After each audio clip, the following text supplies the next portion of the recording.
presentación de Lirium Economics, lo cual me parece un título muy interesante. Ella es economista, es columnista en varios medios gráficos audiovisuales, y yo lo voy a presentar como la presentan en el programa de radio que suelo escuchar y en el que ella aparece un par de veces por semana. ¿Estás ahí, Nati Motil, Nati Motil, Nati Motil? Muy, muy, muy buenas tardes a todos, ¿cómo están? Es excelente, esa intro que hacen siempre en el programa está bárbara. Adelante, el tiempo es tuyo. Bueno, bueno, primero muchísimas gracias por la invitación, la verdad es que es un placer. Cuando me propusieron ser consejera académica, lo acepté, pero de una. La verdad es que es un verdadero placer y poder tener un espacio en el cual dar la batalla cultural, como decía Maximiliano anteriormente, es fundamental para poder lograr el desarrollo y el crecimiento económico del país. Bueno, vamos a hablar primero, voy a empezar con cuál es el mayor problema de la Argentina. La Argentina tiene una raíz, la raíz madre de todos sus problemas, que es el abultado déficit fiscal. Desde el 2003 hasta nuestros días, el gasto público en porcentaje del PBI se ha incrementado en alrededor de 20 puntos porcentuales. Eso obviamente, ese déficit fiscal lo terminan financiando vía tres formas: más emisión monetaria, es decir, inyección de papelitos de colores, que cuando vos tenés una demanda del dinero que está cayendo, claramente eso termina corroyendo el valor de la moneda. Después, más deuda, somos uno de los países más endeudados en relación al Producto Bruto Interno, no solamente de la región latinoamericana, sino también de lo que es el mundo. Y en los impuestos, yo siempre digo, una pequeña y mediana empresa de alrededor de 60 empleados paga un 106% en impuestos por sobre sus ganancias netas. Entonces uno se pregunta, a ver, ¿cuáles son las formas que podríamos salir de esta situación? Bueno, fundamentalmente intentar bajar lo que es el déficit fiscal, y para que dejen de financiarse vía estas tres formas, que no son más que una expropiación del capital por parte del Estado, sin que haya ninguna evidencia empírica que una unidad adicional dentro del sector público compense toda la pérdida que se ocasiona en el sector privado. Sabemos que emisión es impuesto inflacionario, deuda no es más que impuestos futuros, y bueno, los impuestos es esa redistribución. Entonces, bueno, vamos a intentar discernir el por qué la Argentina hoy no es uno de los países más desarrollados del mundo, qué deberíamos cambiar para volver a generar crecimiento y oportunidades de progreso para todos. Educación, necesitamos una reforma educativa. Se solía creer, ¿no?, que para medir el impacto de lo que era la educación sobre el crecimiento económico de los países se debía ver en los años de escolaridad. Entonces, ¿qué es lo que teníamos? ¿Cómo se la medía? A través de una regresión econométrica en el cual se correlacionaba los años de escolaridad, es decir, cuántos años los chicos estaban en el colegio en promedio, ¿no? Que eso, digamos, impactaba sobre la evolución del crecimiento económico en un determinado periodo.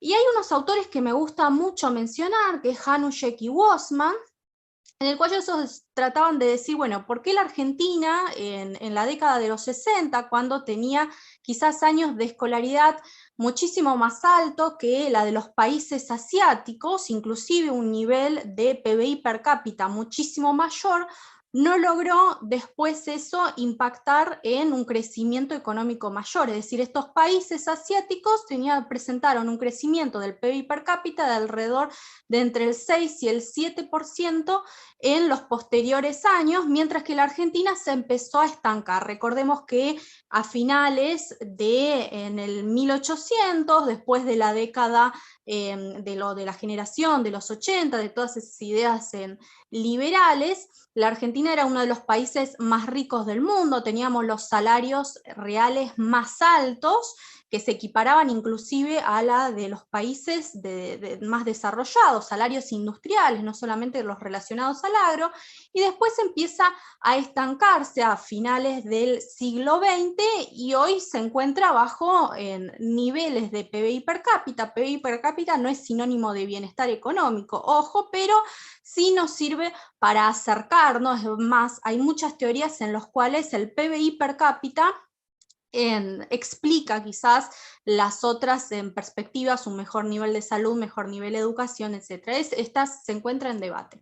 Pero bueno, me sirve esto para acercarme, para medir, ¿no?, las diferencias de bienestar que existen entre los países. Y tiene un PBI per cápita muchísimo más bajo que quizás otros países de la región latinoamericana, como el caso de Chile. Entonces, ¿qué es lo que veían ahí? Bueno, que en realidad no eran los años de escolaridad lo que importaban, sino era los años, digamos, la calidad educativa, que no era lo mismo recibir un año adicional, ¿no?, de educación en la Argentina o en cualquier país de la región latinoamericana, que en la de otros países, por ejemplo, asiáticos. Que es más, ellos con la apertura comercial, la baja impositiva de regulaciones de la década de los 60, lo que permite crecer rápidamente, muchos de estos países también tienen una reforma educativa.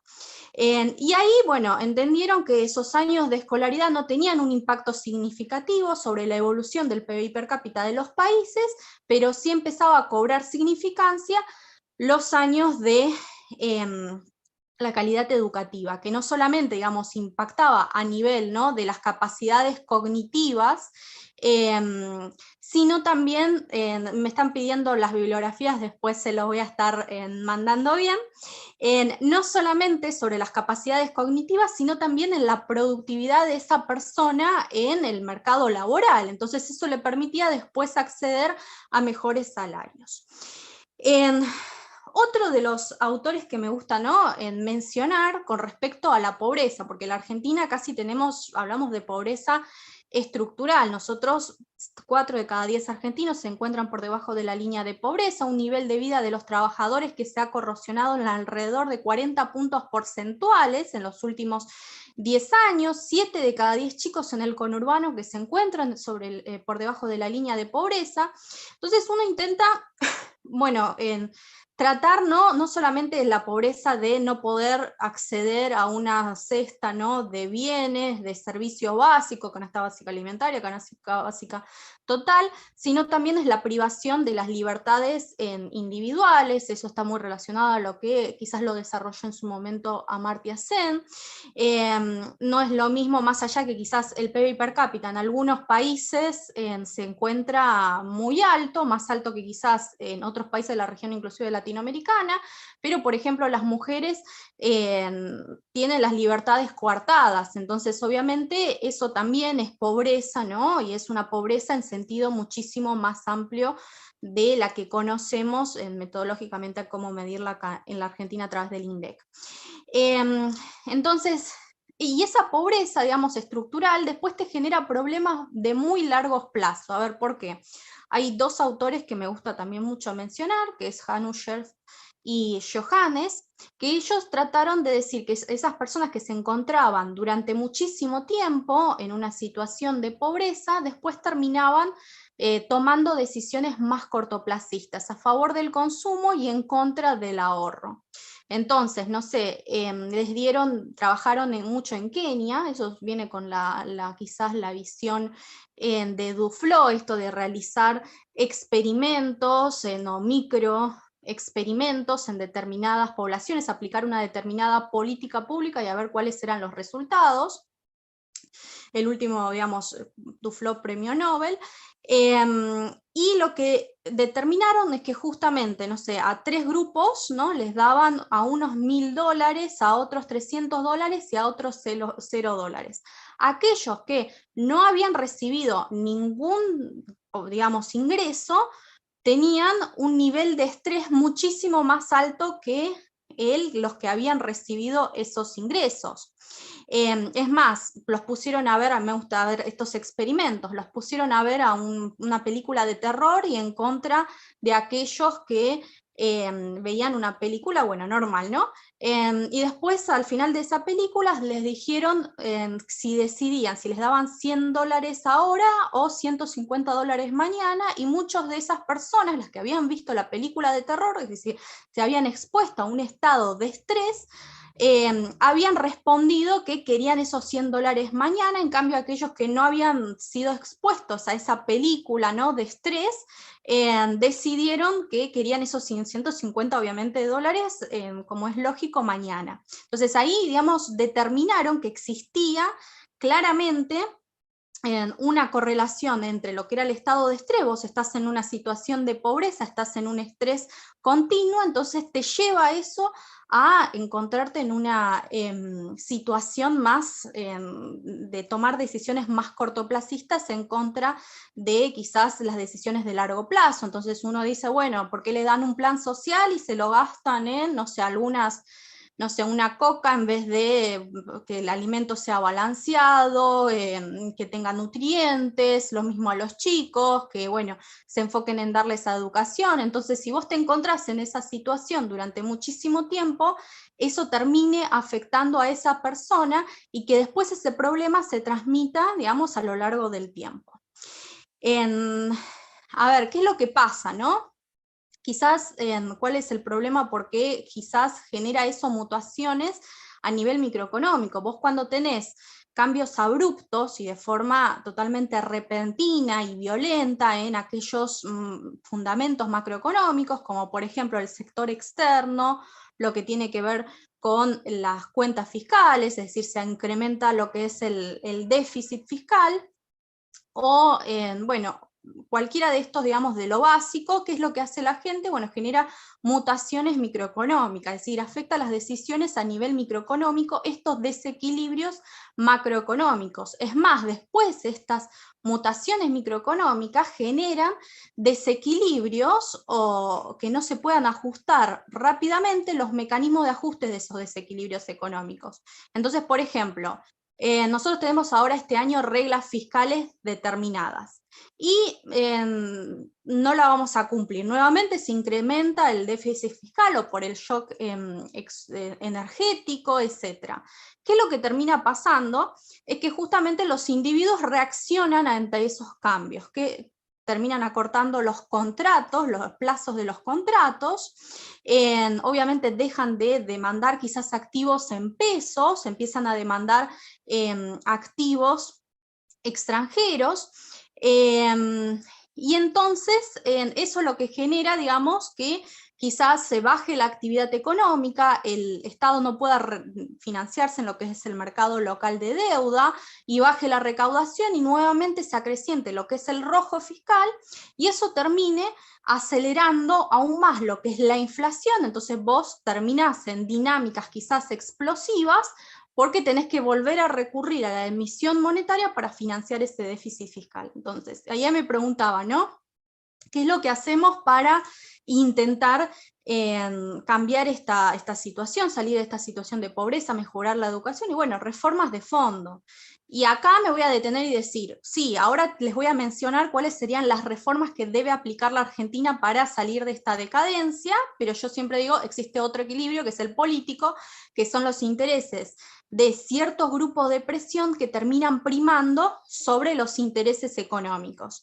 Entonces, hoy podemos estar hablando de, no sé, de achicar el Estado, que es una de las reformas fundamentales, reforma del sistema de coparticipación federal, reforma del sistema previsional, apertura comercial, una reforma tributaria, bajar los impuestos, sacarle la pata al sector privado, pero como siempre sucede en una Argentina inclusive que está enorme, tiene un tamaño del Estado impresionante, siempre terminan primando intereses de determinados grupos de presión en política, empresaria, que se encuentran nuevamente enclaustrados en toda esta burocracia argentina. Y burocracia me gustaría también mencionar otro de los puntos, ¿no? Que en muchos de los países hay burocracia, en todos los países hay burocracia, pero en la Argentina la burocracia es totalmente mediocre. Entonces esto ya viene con, ¿no?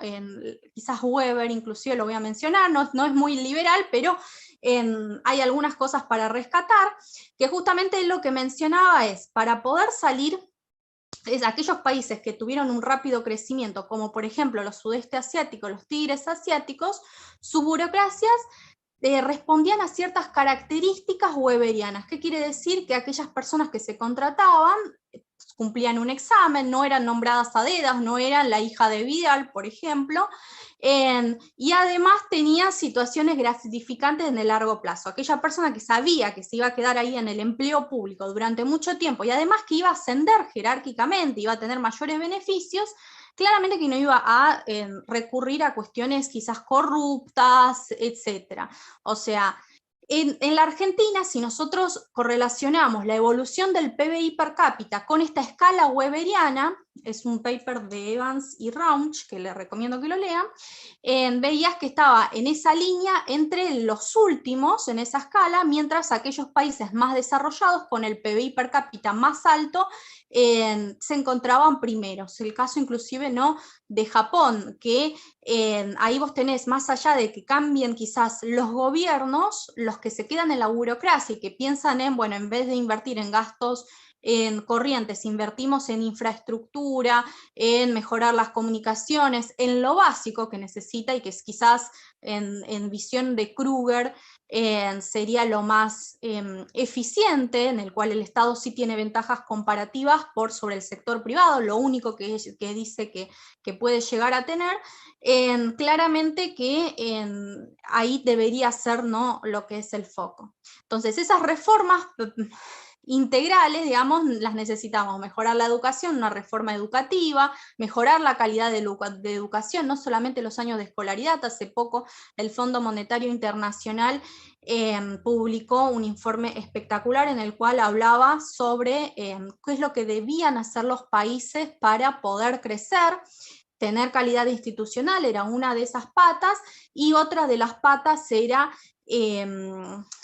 la calidad educativa, y mencionaba que la Argentina en el ranking se encontraba entre los países de la región latinoamericana con los niveles de escolaridad más altos. Sin embargo, eso no se trasladaba a un mayor crecimiento económico porque justamente venía mal en materia de calidad educativa. Es más, a partir de la década de los 90, es cuando la Argentina empieza a caer varias posiciones en relación quizás con países como Brasil, como México, que subieron por posiciones en las pruebas internacionales PISA, que generalmente se las toma para estudiar lo que es la calidad educativa de nuestro país.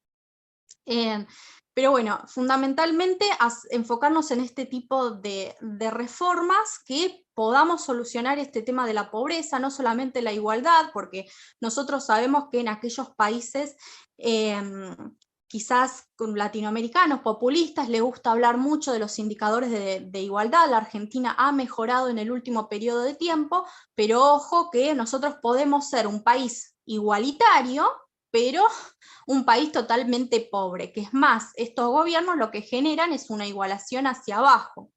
Es decir, todos somos igualmente de pobres con este tipo de políticas distributivas, esto de sacarle a aquellas personas que generan un puesto de trabajo, amplían lo que es la estructura productiva, que la necesitamos para amortiguar los shocks exógenos que nos pueden venir, como nos han venido de la pandemia, con la crisis energéticas, y eso permitiría ¿no? desarrollarnos y no ser un país quizás monoexportador, como esa tendencia a la cual estamos yendo, porque hay una presión fiscal altísima y no hay reformas o consensos básicos.